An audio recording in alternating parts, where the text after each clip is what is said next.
bienvenue à mon podcast créatif Gros Bébé Loup. C'est un nouveau podcast, c'est la première fois pour moi que je tourne. Je suis un petit peu énervée, un petit peu nerveuse, un petit peu excitée. Pour commencer le podcast, peut-être que je trouverais important de commencer par tous les pourquoi. Pourquoi un nouveau podcast? Il y en a déjà beaucoup, mais par contre, je trouve qu'au Québec, il n'y en a pas tant que ça. Il y en a quelques-unes que j'aime beaucoup. J'aime beaucoup le podcast de Émilie et Paul, qui est assez amusant à suivre, de les voir discuter ensemble. Ils ont l'air d'avoir du plaisir. J'aime beaucoup les projets qu'ils présentent. J'aime énormément ce que fait Paul avec Hélène Urso, avec les designs de patron. Vous allez d'ailleurs tout à l'heure en voir des designs de patron de Paul. J'aime beaucoup ce podcast-là. J'adore aussi les deux filles du bas du fleuve. Les bas du fleuve. Donc, un autre podcast où on peut voir des projets qui sont absolument magnifiques, très agréables de les regarder. Il y a cette semaine aussi un tout nouveau podcast qui est sorti, Les Sœurs de Laine. Donc, deux filles de Rivière-du-Loup qui, comme moi, ont décidé de se lancer et de tenter l'expérience du podcast. Il y en a peut-être d'autres. Je ne les connais pas. Si jamais vous existez, vous pouvez me faire un petit coucou. Ça va me faire plaisir d'apprendre à vous découvrir. Tous les podcasts québécois que je connais sont tous faits par un duo. C'est deux filles qui sont ensemble, qui sont manifestement des amies dans la vie et qui discutent ensemble et discutent avec nous de leurs projets, de leurs découvertes et tout ça. J'ai pas vu personne faire des podcasts toute seule. Donc, une seule personne qui discute à la caméra avec les gens qui l'écoutent. Fait que je me suis dit que c'est ce que j'allais tenter. Des podcasts de ce modèle-là, il y en a énormément. Beaucoup au Canada anglais, aux États-Unis, en France. Quelques-uns de ces podcasts-là, moi je les écoute là, et je les adore. En France, je pense que ma favorite d'entre toutes, c'est Lise Teller. Lise Teller, c'est vraiment une fille qui est très intéressante à suivre. Elle a une manière de raconter qui est extraordinaire. Aux États-Unis, ma favorite pour le moment, c'est Volun Vine. J'aime beaucoup son style, un peu gothique, mais en même temps pas tant pop gothique peut-être. Elle fait des laines magnifiques qui sont très difficiles à acheter parce qu'elle les vend sur sa boutique Etsy. Donc, quand tu as fait un release, si tu n'es pas en ligne pour acheter, il est trop tard. Et puis, sinon, je crois que le podcast que j'écoute le plus, c'est un podcast anglais qui s'appelle Inside Number 23. C'est Katie, qui est une fille avec un style tellement extraordinaire. Elle est vraiment unique, elle est énergique et puis elle a toujours des projets qui nous inspirent énormément. Je suis inspirée par énormément de podcasteuses, donc c'est ce qui a influencé ma décision de moi aussi me lancer. L'autre pourquoi, c'est pourquoi mon podcast s'appelle Gros Bébé Loup. En fait, mon podcast s'appelle Gros Bébé Loup à cause d'un fond de jalousie, je dirais. Quand je regarde toutes les publications qui existent sur le tricot, que ce soit des blogs, que ce soit des podcasts, que ce soit n'importe quel format, en fait, souvent, on va retrouver des noms avec le mot « chat » dedans. Et puis moi, je suis essentiellement une grande amoureuse des chiens. Et j'ai jamais vu aucun article de quoi que ce soit qui traite de tricot, crochet, de tout ce qui est création avec la laine qui avait un nom qui pouvait référer aux chiens. Donc, moi, j'ai deux chiens à la maison et ils ont des noms, bien entendu. Ils s'appellent Bill et Spencer. Sauf que, je ne sais pas pourquoi, mais j'appelle jamais mon chien par son nom. Donc, mon gros chien Bill se nomme au quotidien mon gros bébé loup.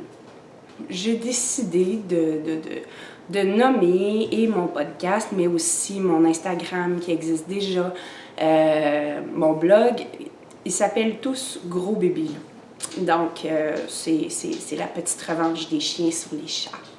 C'est pour ça, le gros bébé loup. Maintenant, si je me présente, mon nom c'est Nancy Ouellette. Dans la vie de tous les jours, je suis une travailleuse sociale qui travaille auprès des personnes âgées en perte d'autonomie qui sont hébergées. On est loin d'un métier créatif. Peut-être vous expliquer un petit peu mon cheminement, mon parcours dans le tricot. J'ai appris à tricoter il y a plus d'une dizaine d'années. C'est ma belle-mère qui m'a montré les bases, les mailles endroits, mailles envers. Elle m'a aussi appris à lire un patron qu'on trouvait beaucoup dans les livres à l'époque. Et puis, à ce moment-là, j'ai fait quelques projets, dont le plus gros projet, j'avais fait un chandail, un pullover pour ma fille, qui devait à l'époque avoir peut-être 5 ans, ça fait peut-être un petit peu plus que 10 ans finalement. Tout ça pour dire que j'ai tenté l'expérience, j'ai fait ce chandail-là. Honnêtement, je me rappelle même pas comment j'ai fait pour le terminer, le réussir, mais je me souviens qu'elle l'a porté. Puis après, je me suis essayée à quelques projets. J'ai voulu aller un petit peu plus compliqué, mettre des motifs. Et puis, je me suis retrouvée dans une situation où je me trouvais coincée par le tricot. Je m'en sortais pas bien. Je devenais toute anxieuse d'échapper une maille. Je n'avais pas compris que ça se rattrapait une maille échappée. C'est devenu un peu désagréable pour moi et à ce moment-là, j'ai vraiment basculé vers la couture. Donc, pendant plusieurs années, j'ai fait énormément de couture. J'ai fait mes vêtements, ceux des enfants. Ma fille faisait du sport, du patinage artistique, donc je faisais les costumes, tout ça. J'ai réussi à me nourrir et puis avoir des loisirs avec la couture jusqu'à il y a environ 5 ans où là dans ma vie, je suis devenue une vraie maman taxi, maman sportive, gérante d'estrade, puis avec le temps, je suis devenue une cheer mom aussi. Ma fille a fait énormément de sport, patinage artistique, ensuite elle a passé à la gymnastique pour finalement atterrir au cheerleading. Ça s'est avéré qu'elle était quand même douée, elle a monté de niveau et elle s'est retrouvée à faire du cheerleading élite. Et puis, moi je me suis impliquée comme maman bénévole, comme maman d'équipe, donc on appelle ça une cheer mom. C'est devenu excessivement prenant dans ma vie. La dernière année où ma fille a fait du cheerleading élite, je passais environ 20 heures par semaine au gym avec elle, avec son équipe pour les entraînements. On partait de très nombreux week-ends dans l'année pour aller en compétition ici au Québec, mais aussi à l'extérieur. On a fait des voyages qui duraient une semaine pour aller faire des événements, là, des compétitions internationales. Donc, ma vie était excessivement remplie par ce rôle-là que j'occupais. Et à un moment donné, à la fin d'une saison, ma fille a pris la décision de cesser le cheerleading pour se concentrer sur ses études. Et là, c'est devenu vide. Et j'ai comme tranquillement basculé dans une espèce de déprime que je savais plus quoi faire de mon temps, je savais pas quoi faire de ma vie. Je revenais chez nous, il n'y avait jamais aucune activité qui m'attendait. Donc, dans le temps où ma fille faisait du cheerleading, beaucoup ça arrivait parce qu'il y avait souvent des longs moments d'attente où j'avais commencé à faire un peu de crochet. Je faisais des petits projets, des toutous, des petites couvertures, c'est pas mal juste ça j'ai fait, des toutous, des couvertures. Ça se résume à ça.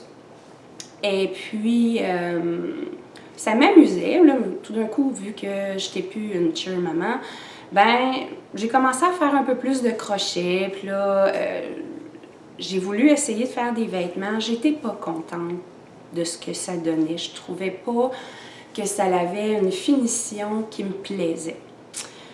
Donc, à un moment donné, je me suis dit, bon, on va essayer de tricoter de nouveau. On va voir, on va essayer.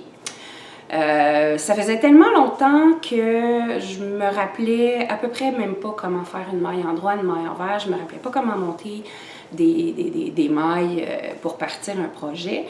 Je me suis tournée vers YouTube et j'ai commencé mon apprentissage. Tranquillement, pas vite, là, j'ai monté un petit peu de projet au tricot. Puis là, je me suis mis à chercher des petits patrons gratuits. Puis bon, là, en tout cas, de plus en plus, j'ai fait de projets, mais tout ça pour vous amener au point de départ qui a changé les choses pour moi. En octobre 2017, j'étais en train de perdre mon temps sur Facebook. Et puis, à un moment donné, je vois passer une publication qui avait été référée par une de mes amies. En tout cas, vous savez comment ça marche Facebook. Et cette publication-là venait de Artfil Yarn qui cherchait des testeuses pour un patron. Fait que j'ai fait, bon ben, ça me semble être un projet amusant. On va essayer ça. Je sais tricoter, là, tu sais, j'avais réussi à... Je pense pas que je me trouvais bien bonne, mais bon. Donc, j'ai contacté par la page Facebook pour dire, moi j'aimerais ça être testeuse. Puis là, je me suis même sentir un peu nerveuse, comme si j'allais passer une entrevue pour un job. Genre, oh, mon Dieu, c'est important. Puis, bon, je m'en suis fait beaucoup pour rien, mais tout ça pour dire que Yana Petrova, qui est celle qui est derrière les laines Artfil, m'a recontactée, on s'est rencontrés, elle a regardé les projets que j'avais déjà faits pour voir, bon, mon niveau, qu'est-ce que j'étais capable de faire. Et puis à partir de là, elle m'a donné un premier projet à faire, qui était de tester le patron du Broadway Avenue. C'est ce que je porte. Donc, c'est un châle titanesque. D'une pointe à l'autre, il mesure plus de 3 mètres. Il est vraiment, vraiment gros. Donc, c'est un châle qui est tricoté avec une laine de base unie et avec un bundle de mini pour faire les insertions de couleurs. Je vous en reparlerai peut-être un petit peu plus en détail ensuite, puis je vais vous donner le lien pour le patron. J'ai fait ce projet-là et à partir de là, ma vision du tricot s'est complètement transformée. Je me suis mis à faire des apprentissages à la vitesse grand V. J'ai découvert un monde extraordinaire et Yana, c'est une pédagogue vraiment hors pair. Elle m'a appris énormément de choses, mais plus que ça encore. Suivant l'échantillon qui est ici, que j'ai fait là, pour tester le patron du Broadway, j'ai rencontré de nouveau Yana. Elle s'est mise à me fournir de la laine pour tester des designs, pour que moi-même je crée certaines choses.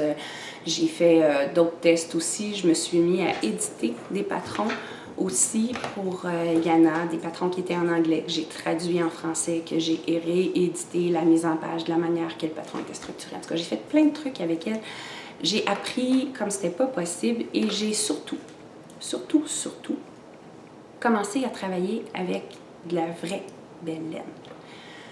Ça change une vie. Quand on découvre, puis moi c'est juste parce que je savais pas, j'ai jamais cherché, je suis un peu gratteuse aussi, fait que moi payer cher pour de la laine, je voyais pas l'intérêt, là. C'était bien correct de les acheter en solde avec le petit coupon numérique de 50% chez Michaels, là, ça faisait mon affaire. Et là, tout d'un coup, j'ai découvert c'est quoi travailler avec du mérino, entre autres. Puis ensuite, j'ai découvert l'alpaga, puis d'autres très belles fibres. Et ça aussi, ça l'a énormément transformé ma vision de qu'est-ce que c'est le tricot aujourd'hui. Ça a été une véritable révélation. Je me répète, là, je le sais, là, mais j'en reviens toujours pas à quel point, à ce moment-là, ma rencontre avec Yana a été un tournant dans ma vie. À partir de là, les projets se sont enchaînés à une vitesse fulgurante. Ça fait pas si longtemps que j'ai rencontré Yana. Aujourd'hui, on est le 9 mars 2018. J'ai rencontré Yana le 14 octobre 2017. Donc, ça fait à peu près 5 mois. C'est pas il y a si longtemps. À partir de là, j'ai commencé à tricoter comme une frénétique. J'ai enchaîné les projets un en arrière de l'autre. Donc, depuis octobre, j'ai réalisé 2 très grands châles. Un cardigan pour homme, et là, par là, j'entends cardigan pour homme pour mon homme. Mon homme, c'est du 2XL qu'il porte. Donc, ça fait beaucoup de mailles pour faire le tour du monsieur. Donc, un cardigan pour lui. J'ai aussi fait un pullover pour lui. J'ai tricoté un chandail pour enfants. J'ai fait 7 bonnets. J'ai aussi fait une couverture au crochet pour un cadeau de naissance, pour une collègue de travail. Donc ça, c'est sûr que je me rappelle vite fait. Tout ça, j'ai fait ça en 5 mois. C'est un petit peu intense, j'avoue. Mais en même temps, si on se rappelle bien, ma structure de vie, mon horaire était organisé que je passais plus de 20 heures par semaine, mis à part les déplacements, à suivre ma fille un peu partout puis à faire la cheer mom. Donc, c'est beaucoup de temps qui s'est libéré dans un horaire qui était déjà réglé au quart de tour, puis qu'en fait, ben, j'ai laissé mon horaire comme ça. Et tout le temps que ça me laissait de libre, ben, je l'utilise pour tricoter, chercher des patrons. Et puis, ben, pendant que je tricote, j'écoute des podcasts, donc j'en écoute beaucoup. J'écoute aussi des séries, par contre, j'avoue, là. Puis quand je dis j'écoute des séries, je les écoute. Je les regarde pas souvent, j'entends ce qui se passe à la télé, mais bon. Ça, j'imagine, c'est le lot de toutes les filles qui tricotent puis qui écoutent des séries en même temps. J'ai fait tous ces projets-là. Ça a été hyper amusant. Puis en fait, j'ai constaté que j'avais pas le goût de ralentir le rythme. Je m'amuse énormément. J'apprends à chaque nouveau projet des nouvelles choses. Donc, c'est excessivement enrichissant pour moi. Ça nourrit beaucoup mon côté créatif qui ne peut pas s'exprimer tant que ça quand je travaille. À partir de là, je vais commencer à vous montrer mes projets. Je vais commencer par mes projets en cours. J'en ai 2. Le premier que je vais vous montrer, c'est un test que je suis en train de faire. C'est le May Pullover qui a été designé par Paul TB, donc qui est la Paul TB du podcast Émilie et Paul. C'est aussi elle qui est, je vais prendre le chandail pendant ce temps-là, qui est derrière la laine Urso, comme je l'ai mentionné un petit peu plus tôt. Le projet que je suis en train de tester pour elle, c'est un pullover que je fais en taille pour enfants, taille 10-12. C'est un projet qui est tout en jacquard. Beaucoup de jacquard. Donc, le chandail, c'est celui-ci. C'est des dessins partout. Là, ici, il n'est pas bloqué parce qu'il n'est pas fini. Donc, il roule. Et puis, à l'arrière, on a le motif qui est un petit peu différent. Ah, le retour caméra est à l'envers. Donc, le motif est un petit peu différent, ce qui fait que je vais vous en reparler un petit peu plus longuement là, en vous expliquant mes péripéties avec ce chandail-là. Comme vous voyez, il est très long, il est en format tunique, ça fait partie de la réalité de faire des tests. Bon, déjà, ma manière de tricoter, j'arrivais pas parfaitement au niveau de l'échantillon. J'arrivais pas à rentrer le nombre de rangs. Fait qu'évidemment, j'allais allonger un petit peu. Puis aussi, il y a eu plusieurs corrections au fil du test là, que Paul a fait. Il y avait peut-être un peu trop de motifs, ce qui allongeait un petit peu trop le chandail. Fait qu'un peu trop de motifs, moi qui tricote mes rangs un peu trop longs, fait que ben, c'est plus un chandail. C'est une tunique. Ce chandail-là, je l'ai fait en laine Drops, la Baby Merino de Drops. Pourquoi j'ai pris une laine industrielle pour faire le chandail? Parce que je l'ai fait pour ma nièce, Florence. Coucou Florence! Qui est une petite fille hyper énergique, pleine de vie, toujours au milieu de des tonnes de péripéties. Et qui dit péripéties et enfant, dit enfant qui se salit énormément. Donc, puis qui tombe, puis qui brise parfois ses vêtements. Fait que j'avais pris la décision de ne pas prendre une laine hyper dispendieuse parce que je sais que c'est pas un chandail qui va lui durer très longtemps. il y a des chances qu'il soit très abîmé. Fait que je trouvais que de la mettre en mérino, ça me paraissait quand même important. Il faut que ce soit doux. C'est une petite fille. Si ça gratte, elle ne voudra pas le porter. Mais c'est ça. Donc, la Baby Mérino de Drops. Quand j'ai fait ce chandail-là, de 1, je l'ai commencé une première fois. Je m'étais rendue à peu près jusqu'ici. Ouais, c'est ça, jusqu'ici. Et puis, je suis allée chez ma soeur pour essayer le chandail à Florence. Puis là, je regardais mon chandail, puis je le trouvais donc petit. Quand j'ai essayé, j'ai eu la preuve qu'il était petit, jusqu'à temps que je me rende compte que dans tout mon énervement à commencer mon projet, j'ai pas pris la bonne grandeur d'aiguille. J'ai pris vraiment plus petit. Donc le chandail, il était vraiment trop petit. Je l'ai tout défait. Tout. On recommence. Donc je l'ai reparti une deuxième fois. Et puis, bon, là, la deuxième fois, je l'ai faite au complet. C'est agréable à faire comme patron. Paul design des patrons qui sont vraiment cool à suivre. Ses graphiques sont impeccables. C'est vraiment le fun comme style de patron. J'aime beaucoup comment il travaille. J'ai eu énormément de plaisir à apprendre à tricoter à une laine dans chaque main pour faire le jacquard. Donc, de la main droite, on tricote à l'américaine, à la française, dépendant comment vous appelez ça. Et de la main gauche, la laine qui est à gauche, on la tricote en continental. Je suis super contente. J'avais appris à faire du continental juste pour le plaisir avec ma sœur en regardant les petits tutoriels de Lise Teller, que je vous recommande d'ailleurs. J'avais appris à faire le tricot continental de cette manière-là. Donc, quand je me suis décidée à suivre le conseil de Paul et de tricoter avec une laine dans chaque main, en fait, je me suis rendu compte que ça pouvait être excessivement agréable de faire du jacquard de cette manière-là. Les bobines ne s'en mêlent jamais. On perd pas le rythme, le mojo du tricot. Ça roule, ça avance. C'est sûr que c'est pas aussi rapide que de faire juste du jersey en rond, mais vraiment le rythme est excellent. Ça progresse super vite. Et puis, ça nous permet là, quand même de garder une belle tension. C'est vraiment une technique de travail là, que j'ai appris à apprécier. Je me suis mis à trouver ça un petit peu moins drôle quand j'ai eu la bonne idée de faire un petit parapluie rouge. Hein, je trouvais que ça ferait mignon d'insérer une petite couleur ici au milieu. Mais là, je me suis retrouvée avec 3 couleurs sur le même rang. Je me suis trouvée moins drôle. Fait que je vous dirais, le petit parapluie ici, là, il est tricoté serré.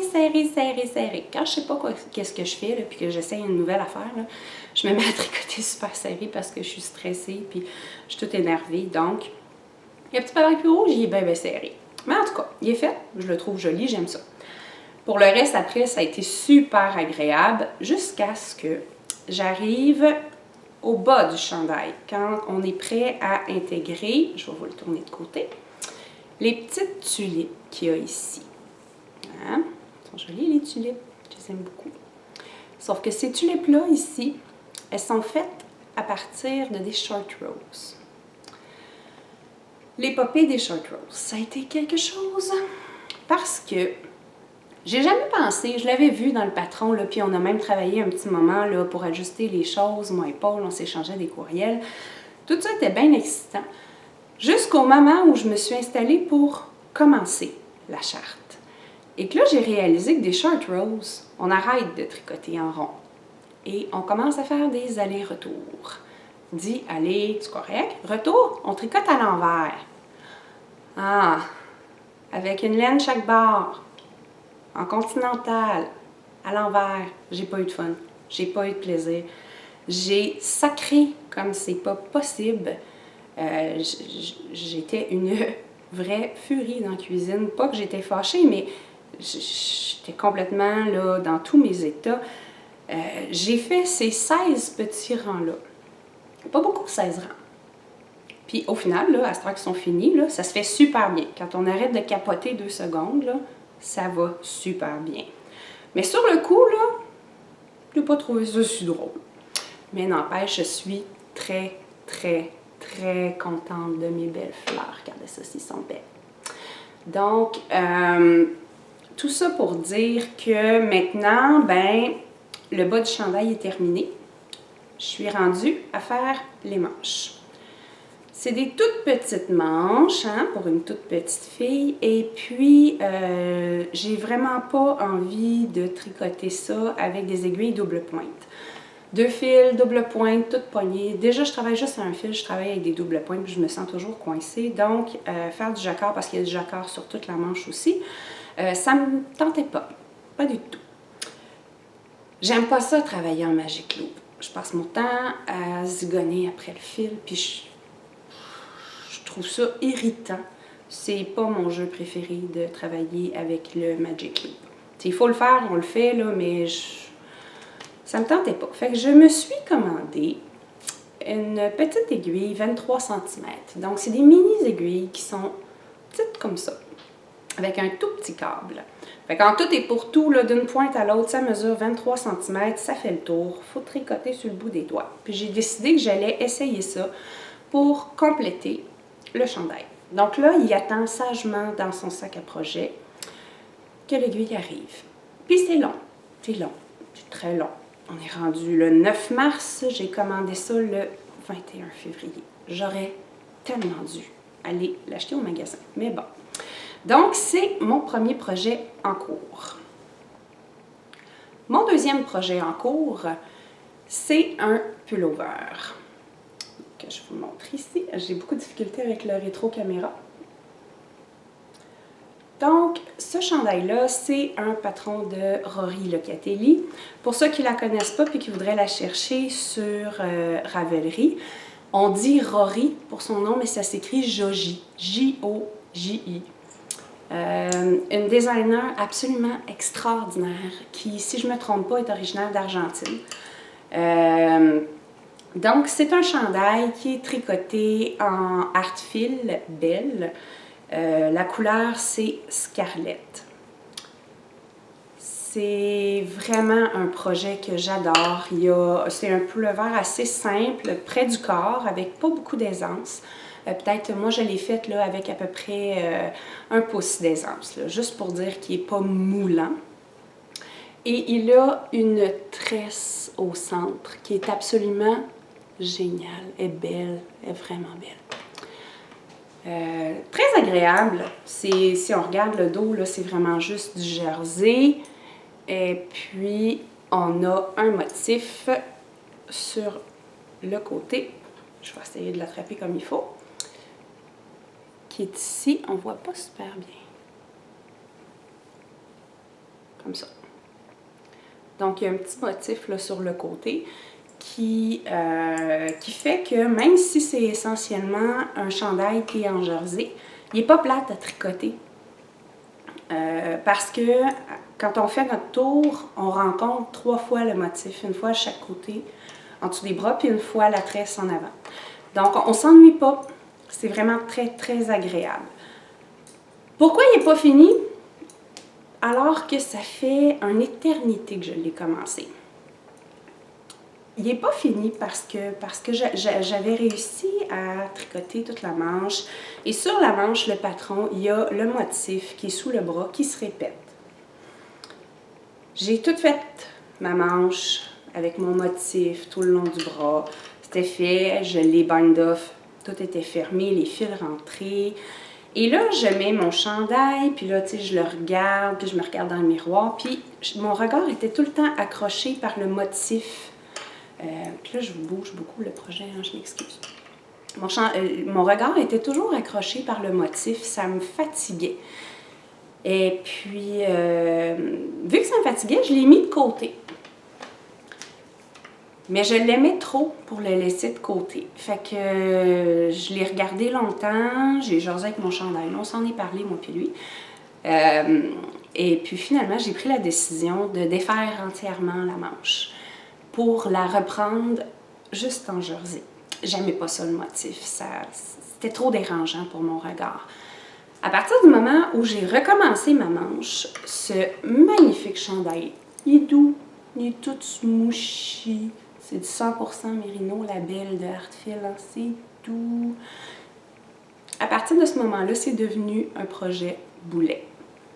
Je suis rendue que je m'impose que ce soit le seul projet que j'amène au bureau pour le tricoter sur l'heure du dîner pour qu'il avance un peu. J'ai comme pas le goût de le recommencer, mais je veux absolument le finir. Fait que j'avance à petits pas de tortue sur l'heure du dîner, en jasant avec mes collègues, puis après avoir mangé, je veux pas le saler quand même, là. Donc, c'est bien, bien long. J'espère que je vais finir par trouver le courage de recommencer, mais définitivement, puis je sais que c'est le cas de beaucoup de tricoteuses, faire des manches, là, c'est pas agréable. Quand on tombe dans les podcasters anglais, ils appellent ça le Sleeve Island, là. C'est long, ça finit plus, c'est désagréable. Donc, mon vélo. C'est les 2 seuls projets en cours que j'ai. J'ai pas tendance à accumuler des multitudes de projets. C'est assez rare que j'en ai juste un. Je suis pas une vraie monoprojet. J'en ai toujours 2, mais j'en accumule pas des tonnes et des tonnes et des tonnes. J'aime pas ça, je me perds, il n'y a rien qui avance, puis ça traîne, puis j'aime pas ça. Voilà mes 2 projets en cours. Pour les projets terminés, j'ai de l'air un peu niaiseuse. Je vous explique pourquoi. Un des plus récents projets que j'ai terminé, c'est un chandail pour mon mari qui est le Take Care Pullover, qui, je crois, en date d'aujourd'hui, n'est pas sorti encore sur Ravelry. C'est un patron que j'ai fait en test, encore une fois, avec Paul. Et puis, j'avais tout préparé mes choses pour mon podcast, tout était sorti. Et puis là, je cherche pour prendre le chandail et puis pour vous le montrer. Et je le trouve plus. Introuvable. Fait qu'à un moment donné, une fille se tente de chercher. J'appelle mon mari. Je veux-tu bien me dire où c'est que tu as mis ton chandail? Il est où? Je le trouve pas. Ah, mais c'est normal, tu le trouves pas, je l'ai sur le dos. C'est ça. Fait que le chandail n'est pas ici. Il est sur mon mari, au travail. Fait que je peux pas vous le montrer. Fait que je vais vous montrer ce projet fini-là dans un prochain podcast. Je suis vraiment déçue, j'en reviens pas. C'est quoi les chances qu'aujourd'hui, alors qu'il sait très bien que je tourne mon premier podcast parce que je suis en congé aujourd'hui, c'est un faux jour férié où je travaille, là, c'est un férié mobile. Et puis, je suis toute seule, les enfants sont à l'école, j'ai la paix là. C'est aujourd'hui qu'il met son chandail. Eh oui, c'est de même. Donc, je vais peut-être juste finir de vous parler de ce châle qui est le Broadway Avenue. J'en ai Broadway Avenue. J'ai quelques autres projets terminés, mais il y en a que j'ai donnés. En fait, la majorité, je les ai donnés. Tous les bonnets, c'était tous des cadeaux avant Noël. Là, ça a été la folie des bonnets. Tous ces cadeaux-là sont partis. Donc, je vais peut-être juste finir de vous parler de ce patron-là. Je vais l'enlever.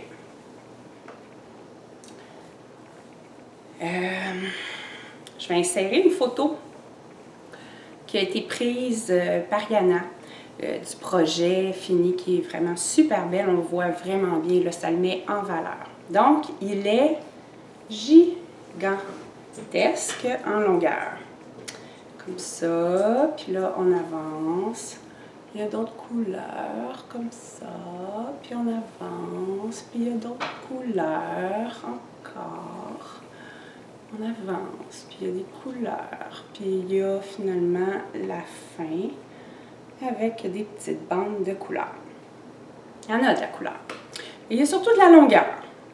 Et comme j'ai dit en ouverture du podcast, il mesure plus de 3 mètres. Au blocage, là, j'ai eu beaucoup de plaisir à étendre ça sans que le chien aille dessus, sans que le chat aille dessus, sans que ce soit au milieu de la place. En tout cas, ça a été toute une aventure bloquer cette bête-là.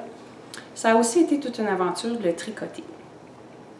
C'est un projet qui est tricoté encore une fois en Artfil Bell, donc il est de la taille fingering.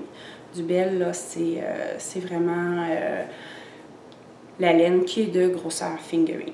Donc ce projet-là débute, au moins l'avantage avec ce projet-là, c'est qu'on débute ici. On commence le projet avec 400 mailles. C'est long à partir, c'est pas très encourageant. Au début, ça avance pas. Et puis, bon, là, je vais le tenir moins grand.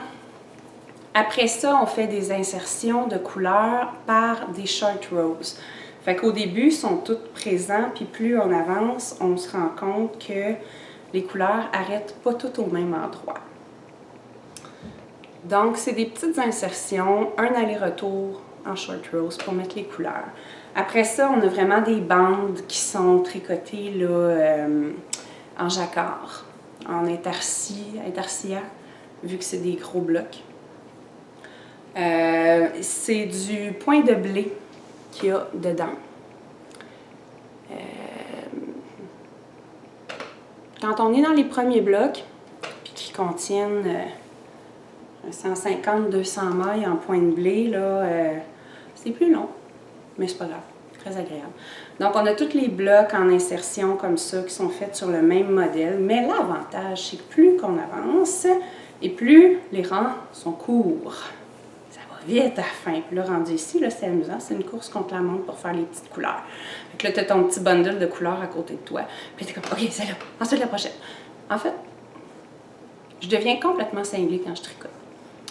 Je m'excite moi-même de dire « Oh mon Dieu, le petit motif, il achève. Oh mon Dieu, je suis rendue à l'autre couleur. Oh là là, je suis rendue aux diminutions. » Je m'emballe. Je suis comme ça, moi. Ça, je pense, qu'est-ce qui rend, pour moi, le tricot aussi amusant. Je m'emballe, je m'inquiète, je m'en fais, je me fâche. Les gens qui disent que de tricoter, c'est d'être assis puis de rien faire, puis tu sais, dans le fond, c'est bien plat de tricoter, ils ne savent pas de quoi ils parlent. Dans mon cas, à moi, c'est une activité qui peut s'avérer excessivement palpitante parce que ça me fait vivre des tonnes et des tonnes et des tonnes d'émotions. Donc, le Broadway Shawl m'a pris, je l'ai commencé le 14 octobre 2017. Ça fait un moment là, je l'ai fait déjà. Puis je l'avais laissé à Yana, puis je l'ai récupéré hier dans la journée. Je suis allée la voir pour le récupérer, pour vous le montrer. Et puis, ben, en fait, en début de semaine, là, je lui ramène parce qu'elle s'en sert pour, quand elle va dans les festivals de laine, elle met quelques pièces en exposition pour montrer la laine, le rendu, les couleurs. Donc, elle se sert de cette pièce-là. C'est pourquoi on dit que c'est un échantillon, en fait.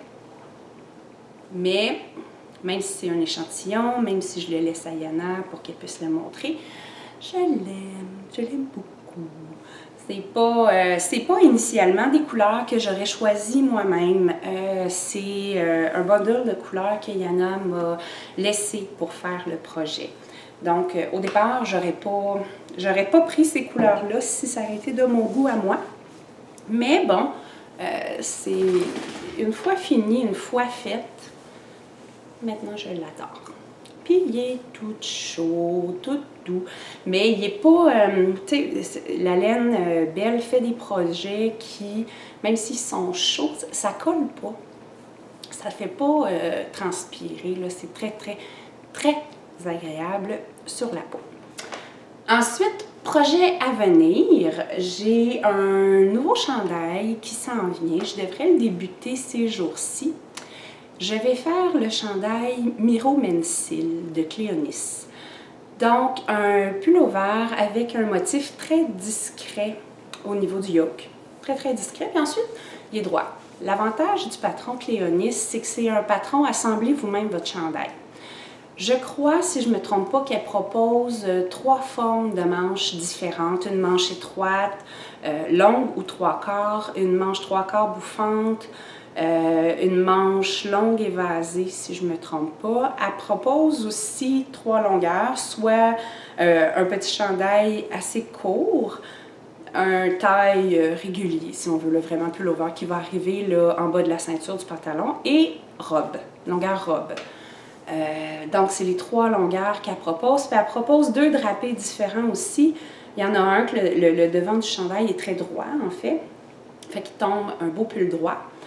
Et puis l'autre modèle, elle fait faire une espèce de petit plissé ici qui donne de l'ampleur puis du mouvement au chandail. Là. Il devient vraiment plus drapé. Donc, c'est un patron qui permet en fait de faire une tonne de chandails différents, d'explorer toutes sortes de possibilités avec un seul et même achat. Selon moi, c'est un achat rentable. Toutes les différentes propositions sont toutes aussi belles les unes que les autres. Dans mon cas, moi, pour le débuter, je vais le faire avec la manche droite, longue, et le corps droit. Fait que vraiment le modèle le plus simple possible. Je suis pas super extravagante dans mes vêtements. Pour faire ce chandail-là, je vais m'étirer. Là, c'est un peu drôle à dire. Une bobine comme ça. Pas jolie. Mais cette bobine-là, c'est un fil, probablement qu'on ne pourra pas voir, là, mais c'est tressé. C'est pas de la laine qui est tordue, c'est de la laine qui est tressée. C'est 100% alpaga. C'est, en fait, c'est une laine qui vient d'un fournisseur de laine, hein, qui vend là, aux teinturières et tout ça. Donc, juste pour tester la base, en fait. Fait que c'est ce que je vais faire. Je vais tester la base, voir c'est quoi son rendu, puis je vais le faire sur mon chandail Miro Mensil. Donc, je suis impatiente. C'est doux, c'est doux. Puis là, on va vérifier, en fait, quand on touche de l'alpaga, en pelote ou bobiné comme ça, c'est d'une douceur incroyable. Mais, il y a beaucoup de monde qui disent « Ah oui, c'est doux l'alpaga quand tu touches la pelote. Quand tu le portes, ça pique. » Donc, ça va être un à suivre. On va voir quand le chandail va être monté, je vais vous le dire si ça pique. Mais c'est un peu plate de le montrer parce qu'en fait, c'est pas une laine là, qui est vendue par quelqu'un là, ici que je pourrais vous dire achetez-la, c'est ça le nom, c'est ça la marque et tout ça. C'est une bobine de démo. Donc, voilà. L'autre projet à venir que j'ai, je vais faire un nouveau châle avec la ombre de Artfil. J'en ai beaucoup du Artfil. Je tricote beaucoup avec Artfil. En fait, je vais jumeler toutes ces couleurs-là, qui est un beau bleu éclatant, qui va vers un bleu un petit peu plus tendre, un gris pâle jusqu'au gris foncé pour le ombre. Et puis ensuite, on a ici l'Artfil qui est précisément la couleur Slate. C'est encore la qualité belle, là, qui est encore de la laine en fingering. Puis celui-là, ben, il n'y a pas de nom. C'est ce qu'on appelle un one of a kind. Quand Yana a travaillé pour faire sa collection Masterpiece, elle s'est amusée à faire plein de tests, en fait, là, à tester des couleurs. Et puis ça, c'est une des combinaisons de couleurs qu'elle a testées et qui, finalement, ne fait pas partie de la collection Masterpiece. Donc, quand vous regardez, des fois, les designers, ils vont en proposer des teinturiers indépendants, ils vont en proposer des one of a kind. Donc, le seul de sa gang, là, si on peut traduire en français. En québécois plus, ouais. Traduit en québécois. Un one of a kind, souvent on peut en acheter. C'est des écheveaux uniques. Faut quand même être prudent quand on achète ce genre d'écheveaux-là parce que faut être certain que ce qu'on veut faire avec, on va en avoir assez parce qu'il n'y en a pas d'autres. On ne peut pas dire « Ah, je vais retourner m'en chercher un petit peu, il m'en manque, ma manche est presque finie, mais pas finie. » Non, il faut calculer comme il faut. Pour mon projet, ça devrait être correct parce qu'en fait, je vais faire un châle. Je ne peux pas vous donner de patron. Avec cette laine-là, je vais dessiner un patron en fait de châle. Je vais m'asseoir, je vais regarder les motifs que je veux intégrer. J'ai déjà décidé que je ferais un châle en forme de demi-cercle pour pouvoir bien faire succéder les couleurs. Là, en fait, je vais probablement alterner ces deux couleurs-là ensemble. Et puis, je vais les chevaucher, je vais les mélanger, je vais faire des stripes. Je n'ai pas dessiné encore. Et puis après ça, c'est évident que dans ce chevauchement-là, je vais finir par elle ici, qui est exactement la même couleur que la laine qu'il y a ici au centre. Puis on a un tout petit marque-maille ici. Ah, je tout croche, je m'excuse. Un petit marque-maille. Donc on tire. Et puis ça donne le début de la laine, donc je vais partir par le centre pour pouvoir avoir tout le dégradé de couleur qui va finir la partie la plus large du châle. Voilà, ça c'est mes projets à venir. Donc j'ai pas fini de tricoter, hein.